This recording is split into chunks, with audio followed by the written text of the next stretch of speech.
Why do you think, sir? Why do you think the African leader is the way? Why do you think we are how we are? Like, I can't. When I look at other leaders in the West, for example, and look at how they act, at least they try to pretend, or at least they try to at least. So, for example, in the UK, yes, they're obviously so corrupt. So, for example, the MP in the UK lives serving as MP, goes works as a consultant for Barclays or for KPMG. That's still corruption. But at least the UK minister still builds the roads, the hospitals, the schools. But in Nigeria, it's like, we're not even going to care about building the roads or the schools or the hospitals. We're just going to loot and loot and loot. The word corruption does not have a parallel in my language. I'm a Yoruba man. You may have different descriptions for bad acts that will be defined as corrupt, but you will not find a single word in Yoruba language for corruption. That will suggest to you that this is alien to our culture. But it has become permitted because Nigeria is essentially an orphan that belongs to nobody. The average person is waiting for his own favorite thief to get into office so that he can corner his own share of that commonwealth. Nobody takes proprietary interest in Nigeria and say, this is ours. Everybody prefers to have their own small homeland or enclave. So instead of fighting for Nigeria, they would rather fight for Biafra, or they will fight for Odua Republic.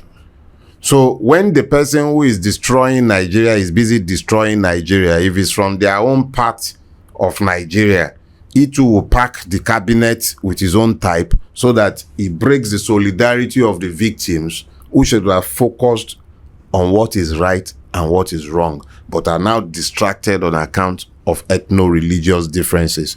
The person in Britain, the British politician, he knows that there are laws, and he knows that when he is caught, he will pay.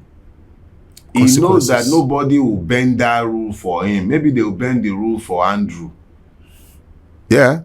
Royal member of the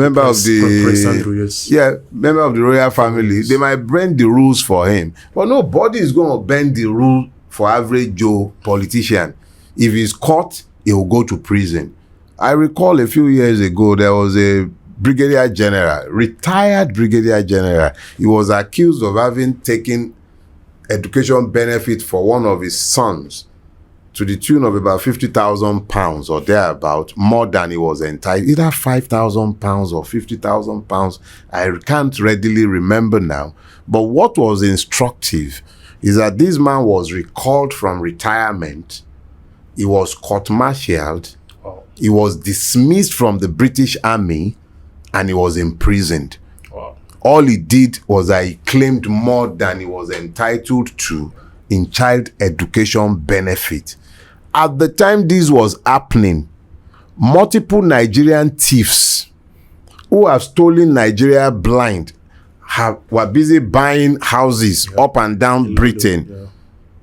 But the British have never had anything to say against those who steal from us and take into their own country to beneficiate the Brits.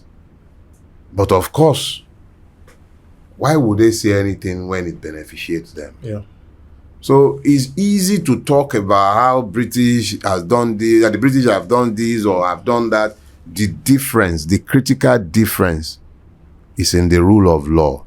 Do they allow these infractions to pass? Do they pretend that they are not seeing the evil that has over? We are pretending we can't see what has happened to us. They don't pretend. They deal with it. They can allow anytime Nigeria wants to punish one of its own deviants, it waits until they're outside the country. Yeah. Because that's the only place where the law is of any use. Yes. I should tell you something.